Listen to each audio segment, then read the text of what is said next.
Here we go. Hi, everyone. Thank you so much for joining us today. I'm Marche, the webinar director here at Advice Chaser.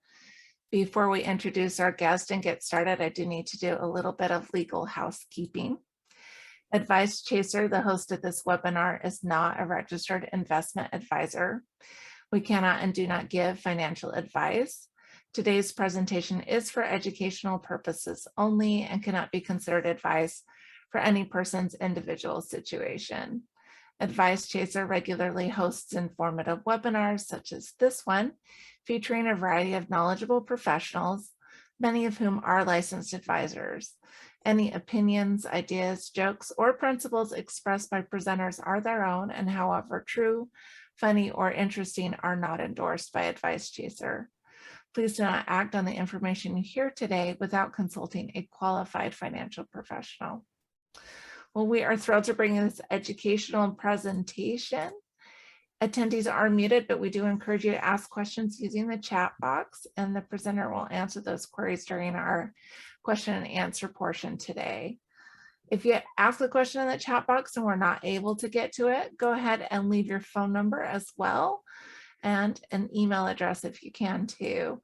If we can't get to your question, we'll make sure someone reaches out to you after today's event to make sure that that is addressed. Once again, we want this experience to be as educational as possible, so please don't hesitate to ask for clarification or expansion of the material. All right, I'd like to introduce you to today's presenter. Kyle Toussaint is a financial planner with Mass Mutual Great Lakes. Kyle's combination of experience, professionalism, and access to a wide variety of products and services helps clients meet their financial goals, estate strategies, and insurance needs. Whether goals includes preparing for milestone life events like retirement or college, or whether you're simply looking for life, disability income, or long-term care insurance protection, Kyle is committed to offering a new level of attention, insight, and capability. And Kyle, I'm ready to turn the time over to you.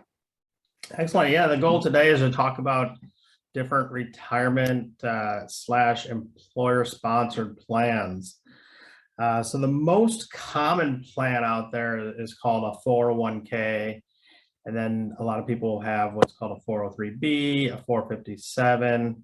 The main difference is a 401k is a retirement plan for a for-profit company, and a 403b and 457 are really non-for-profit companies. 457 is more in the governmental role.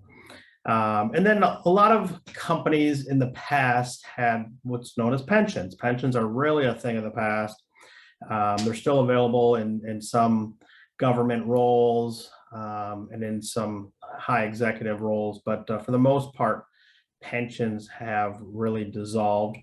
There's two main ways pensions were really paid out: is either once you retire, you can start taking a monthly income for the rest of your life, and or your spouse's wife, or a lot of the companies were giving you a lump sum option that you could just take a lump sum and roll that into what's called an IRA. So these are the four, or basically the main types of employer sponsored plans. Next, we're going to get into the, the way we would go about rolling one of these over into your own retirement plan. We did have a question that popped up here, and I thought maybe we should address this. What about Roth 401ks?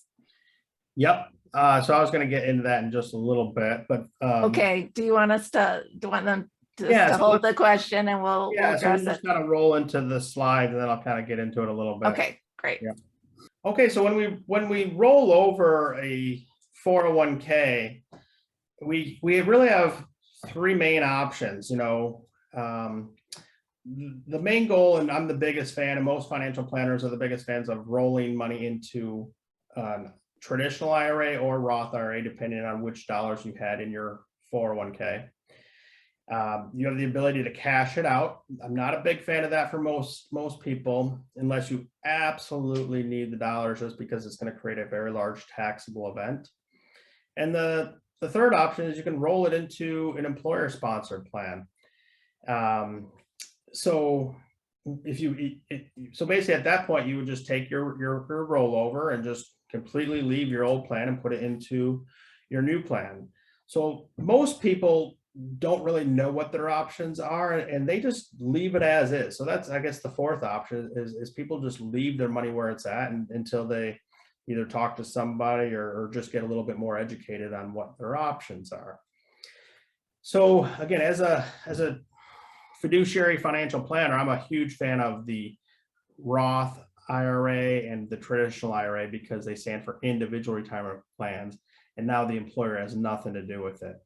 So one thing about an employer plan is if you separate from them and then you just leave it where it's at, and then you move or change your address and you don't update the old employer, well, what happens is people just lose track of where their money's at. And I never want anybody to lose track of where their money's at. So again, back to the main one I'm the biggest fan of is roll into an IRA, traditional, or a Roth IRA. So just breaking those down a little bit is inside of your 401k, the main default, if you go in to start electing how much you want to contribute, the default is for those dollars to go into the traditional 401k bucket. That's where you'll notice if your plan offers that you can elect the Roth 401k bucket. So the Roth 401k bucket and the traditional 401k bucket, if you are 49 years or younger, you can contribute up to $20,500 per year. If you're 50 or over, you can contribute a total of $27,000 a year. And that's all before any employer's match dollars would go in. So that's such a great vehicle while you're still working because it allows you to put a lot of money away. Versus, outside of the 401k world, again, we have a traditional IRA and or a Roth IRA. Well, those limits are so much less. So if you're under 49, you can only put $6,000 away. If you're 50 or over, you can put $7,000 away. But in the IRA world, Roth, traditional, you can also run into income caps where you might be making too much money where you can't even put certain dollars into the plans anymore. Whereas the 401k, this is an amazing opportunity for more highly compensated people to put a lot of money into a Roth bucket, just because they're allowed to, because it's offered through that employer sponsored plan. So there's some really, really good ideas, but I'm such a huge fan of anything Roth. So I recommend that anybody just at least consider putting money into a Roth 401k if it's available for you. Yeah, one question before we move on to the next slide. What is the potential downside of putting it into a Roth? Yep. So the downside is today. So it gets taxed today. So you're going to have slightly less take home. So if you put it into the pre-tax bucket, it doesn't affect you today at all. You technically get a deduction on what you put in, but in the future, every dollar will be taxable.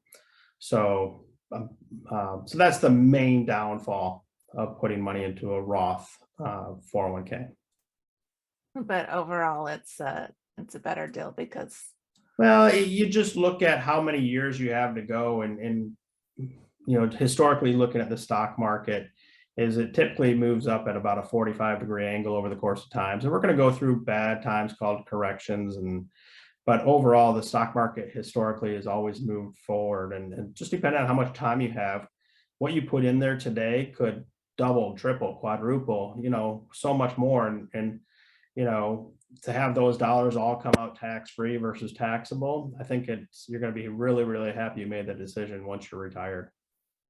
All right, let's go ahead and move on to this next part. So again, who really qualifies for rollovers? And again, this is where I had mentioned either if we separate from service. So if we decide to leave a company, whether it's voluntarily or we're let go, whatever it is, at that point, we have the ability to roll over our retirement plan into an IRA, or if it was a Roth 401k, we can roll into a Roth IRA. But it has to be like to like. Otherwise, technically you could roll a traditional into a Roth IRA, but that would create a 1099, and you'd be taxed on all those dollars that year. So it's probably not going to be worth it. The most common reason for people to roll money over is when they actually retire. So at that point, we would then determine which plan would be best to roll it into. And then a lot of companies offer what's called an in-service withdrawal. So this is something most people don't really know about. Is it's not offered by all the companies out there. It was actually started by the big three in Detroit, Michigan. And a lot of the executives had a bunch of money in their retirement plans. And they got to a point where they're saying, well, we don't like all the investment options inside of our 401k. We'd like our financial planners to be able to manage some of these dollars for us. So they created this, what's called an in-service withdrawal. So it allows you, while you're still working, to be able to just pull out a portion of your money. I've never seen one that offered more than roughly 25 to 30%, but you could take that out and put it into your own IRA or Roth IRA respectively from where the dollars were. So that would be something that people should definitely look into to find out if their companies offer that. Just because a 401k is an amazing investment vehicle because it allows you to put a lot of money away while you're working. It allows you to qualify for an employer-sponsored match, which is huge. You never want to pass up free money if it's offered out there. But I guess one negative is a lot of 401ks are just very, very limited what you can select from. So a lot of employers out there, when they select a plan, there's costs that come with it. And so the fewer investment choices and the more simple the plan is, the less costly it is to the employer. So a lot of times employers go that route. But a lot of employees, we really miss out on certain sectors out there that are in the market that we just don't have they're not available in most 401k. So that's why, we like to have the option to go to the IRA or Roth IRA world where we have, so many different options to pick and choose from. So the rollover process, most 401ks nowadays, everything's starting to go electronic. So a lot of them they want you to do online. So you would just go to your employer-sponsored plan online, and you could start the rollover process directly through there.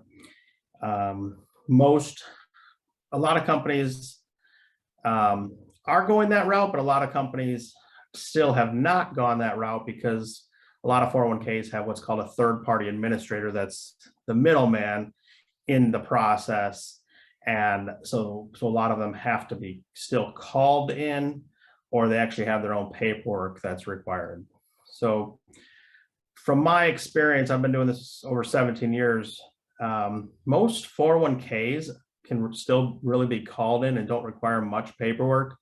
But anything in the non-for-profit world, the 457, the 403B, most of those still require the company paperwork to be filled out properly and then resubmitted. But these three options are the most common. And eventually down the road, they're going to figure it out where online is going to be the most common to consistently do it.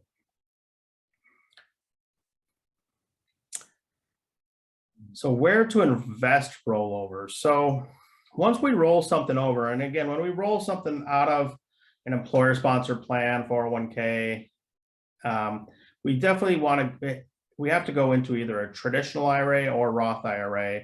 Otherwise, we're dealing with a very large taxable event. So a traditional IRA, again, a pre-tax traditional IRA is growing tax deferred, but in the future, every dollar will be taxable upon withdrawal.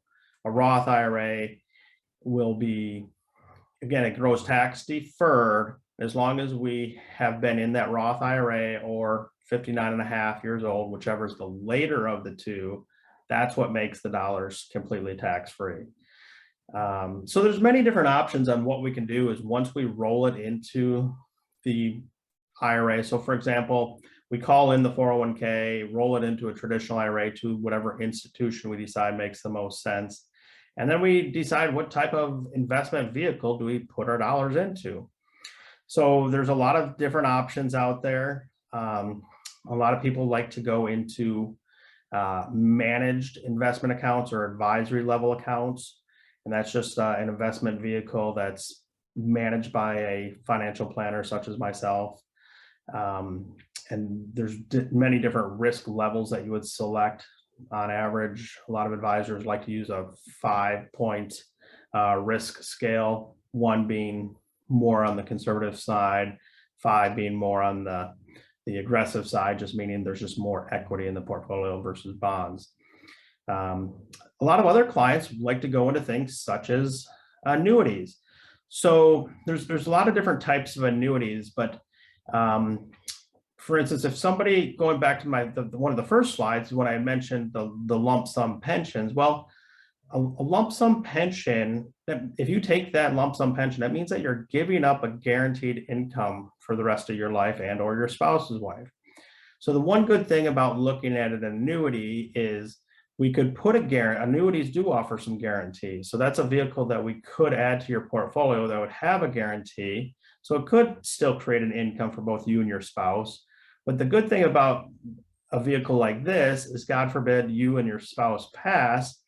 Well, now that it's in an individual retirement account, all that money that's left in the plan will still get spread out to your beneficiaries, your kids, et cetera. If somebody takes a pension, a standard pension, and both spouses pass, well, typically the insurance carrier is going to keep whatever's remaining in that portfolio. So a lot of clients, and it really just comes down to education. And I guess that's my main goal with all of my clients is I really want to educate you on options A, B, C, and just talk it over and see what makes the most sense. And maybe we put a portion into each, or we go with one or the other. But it starts with just proper education and making sure that we know all the pros and the cons about any investment vehicle. And then I guess once you're in one of these plans, whether it's a managed retirement account or one of the different styles of annuities we talked about, it just comes down to then just properly managing the future and just making sure there's constant reviews.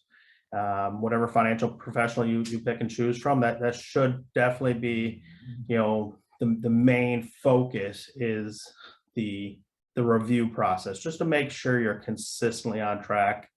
I'm not sure what other financial planners are doing, but I always set up on our end at least a biannual review with every client just to make sure we're always on track for where we're trying to get to. All right, well, we have gathered some questions here, and so now we're going to open it up to our question and answer portion. Sure. And I want to tell attendees that you're welcome to put some questions in the chat if you have one that comes up while we're handling some of these. All right, this is a great question. I have a small 401k, and rolling it over into a Roth won't change my tax bracket if I have to pay the tax on that. Does it make sense to go ahead and do that and pay the tax and then have more in my Roth so that I can have tax-free withdrawals in retirement? Yeah, I totally agree. And I try to stress Roth. The more my clients can have in Roth, without getting too political, I just feel it's just, tax-free beats anything taxable in the future. So I'm a big fan, and with my clients, I do a lot of Roth conversions. That's when we're converting traditional dollars into Roth dollars. But every time we do that, we always want to make sure we're staying within the same tax bracket, so we're not, ever pushing our income to a higher bracket. So yeah, if it's a smaller amount and it's not going to cost you too much in taxes and or push you into another tax bracket, I'm a big fan of doing that and getting more dollars in your Roth bucket. Here's a follow-up question to that one. Do I have to convert all of my pre-tax retirement accounts into a Roth at the same time, or can I do it piece by piece? No, we can definitely go piece by piece. The best thing to do is just get it out of the form of an employer-sponsored plan. So roll it all into a traditional IRA, all the pre-tax, and then every single year you can really determine which amount, and we can go bit by bit. So I do that a lot with my clients is we just, during this review process, we always, that's part of the process, is we just determine how much can we actually convert without, you know, affecting your tax bracket too much or going into the next tax bracket. All right, thank you. Here's another question. If I have a Roth 401k, is my company match also in the Roth, or is it a pre-tax account? Great question. I actually skipped that one in what we're going over. I actually plan to talk about that. So thanks for bringing it up. So yes, so you can put all your contributions, whatever your age limit is, into the Roth bucket. But whatever your employer puts in, that will always go into your pre-tax bucket, because the employer is actually taking a deduction on their end when they're putting those dollars in there for you.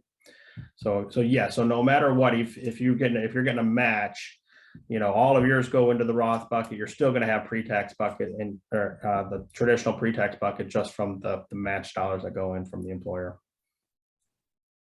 All right, this is another great question. How can I see what investments I have in my current company 401k?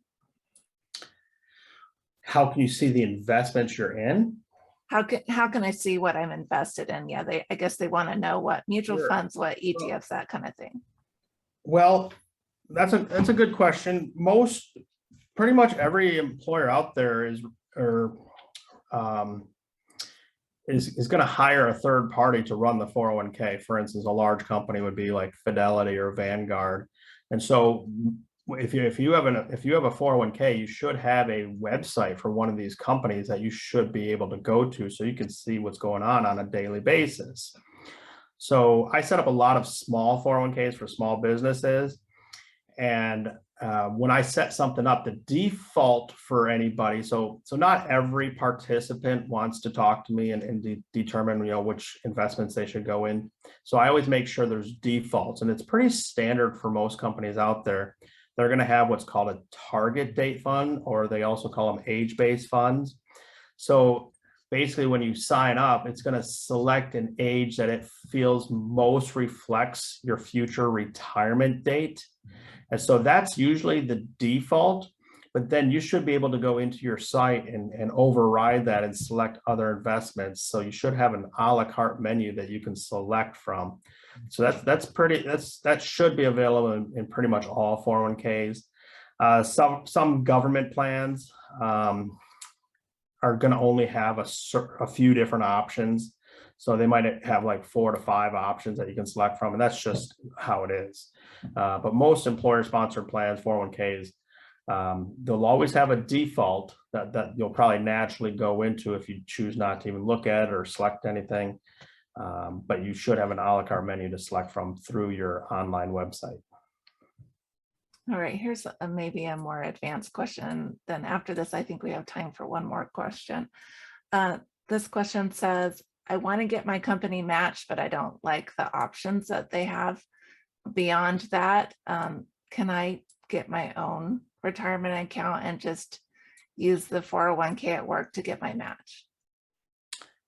Most 401ks are going to require that you put in a specific percentage to get their match.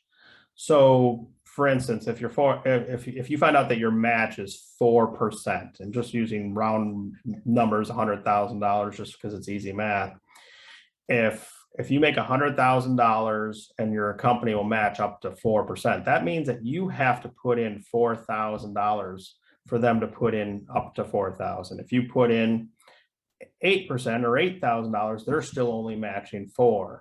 If you put in 3,000 or 3%, they're going to only match you 3%. So there's a limit on what they'll go up to, but most of them are going to require you to hit that amount for you to get that full amount. So yes, you typically will have to put in a certain amount, and it's definitely worth it because nobody else is going to give you free money out there. So it's just part of a benefit package. So yeah, just go up to your match. So find out what your match is, just go up to your match.